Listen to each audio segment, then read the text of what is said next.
Apa sih anxiety itu? Apa sih psikosomatis itu?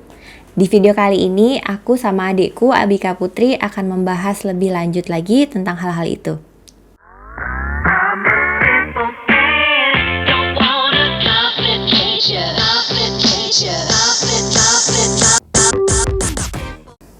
Hai, buat kalian yang baru pertama kali lihat video aku ini atau yang sudah lihat video aku ini, aku dari kemarin belum sempat memperkenalkan diri.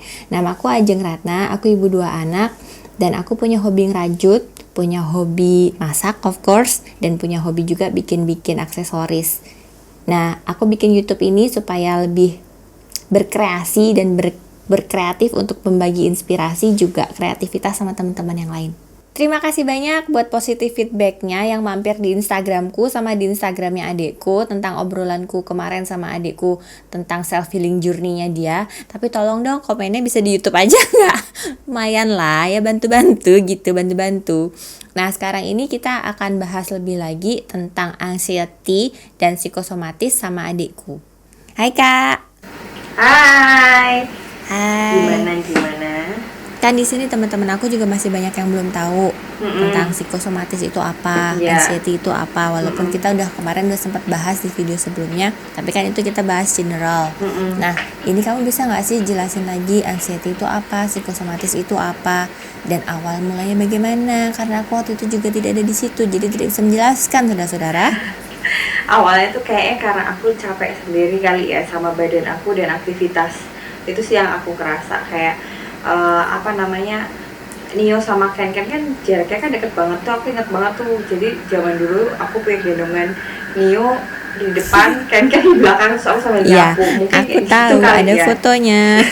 mungkin itu kali ya yang bikin aku capek. Terus habis itu tuh kayak aku rasa cemas berlebihan dan segala macam, tapi tuh udah dari H-2 sebelum aku masuk rumah sakit. Terus aku selalu minta temenin Aska buat tidur, terus kemana-mana pokoknya harus ada temennya lah, sampai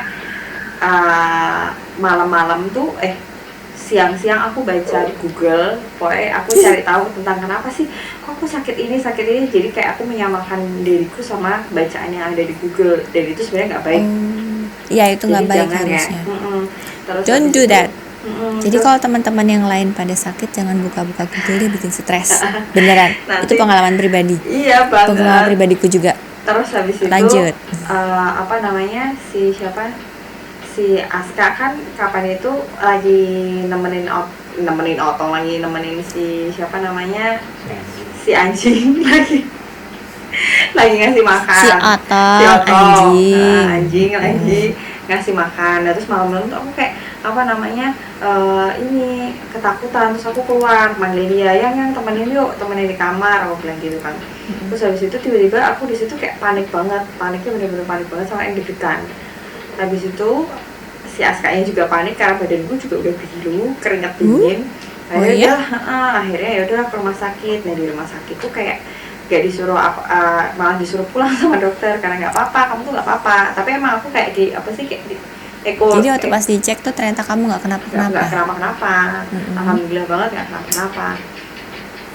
Terus habis itu aku bilang, karena aku nggak pede kan sama badanku, kok aku rasanya kayak gini dan deg-degan, ya udahlah aku mending buat pilih opnam aja deh biar dicek gitu kan. Sekalian aku mikirnya sekalian aku istirahat bentar lah gitu loh. Bisa diobservasi juga kenapa. Iya, terus habis itu ada asam lambung memang.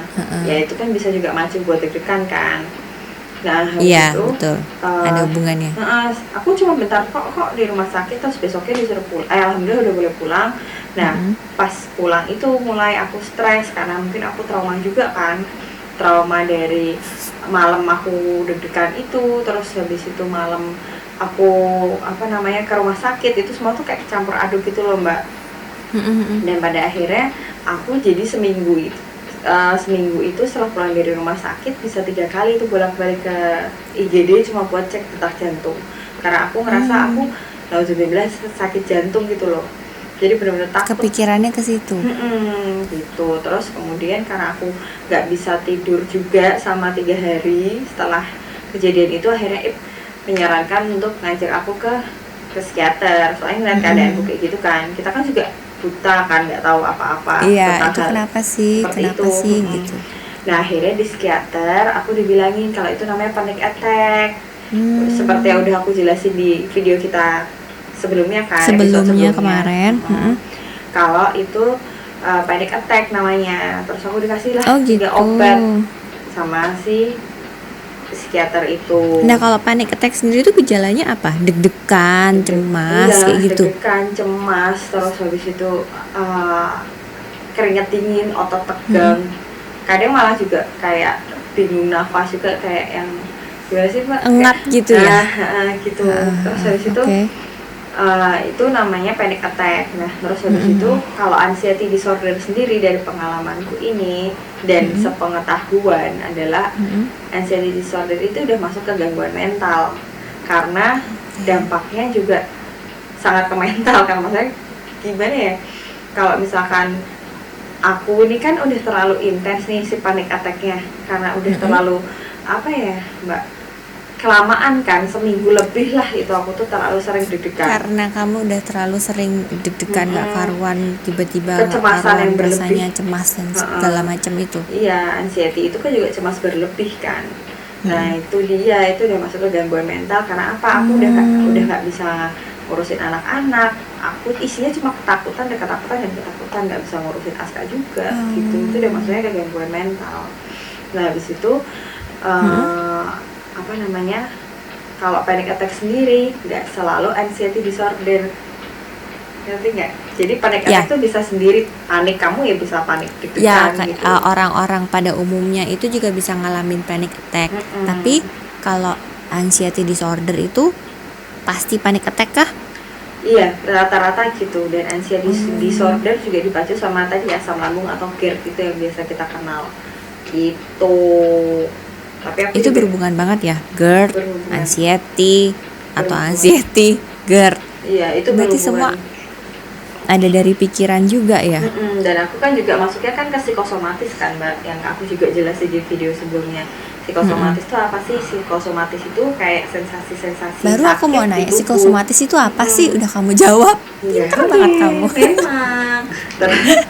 Jadi ide itu kayak sensasi-sensasi sakit di tubuh yang misalkan kamu cek ke dokter, alhamdulillah tuh nggak ada apa-apa gitu. Oh, jadi tuh ya badan gak karuan, tapi waktu pas kamu ke dokter itu emang ternyata nggak ada apa-apa ya? Ya alhamdulillah nggak ada apa-apa ya, asam lambung itu memang.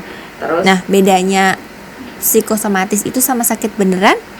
Bedanya gimana bisa dong? Bedain cuma dokter sih sebenarnya, tapi memang mereka memang berhubungan sih Mbak, kita nggak bisa ngejudge itu nggak berhubungan, tetap berhubungan.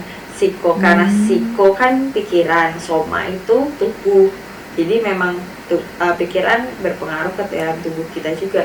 Seperti yang kita tahu juga kan, 90% pikiran kita memang yang menghandle semuanya. Semua pikiran kita itu menghandle semuanya, termasuk badan, sakitnya kita, begitu ya. Jelaskan ya, tapi aku jelasin ini. Obrolan kita berat juga ya.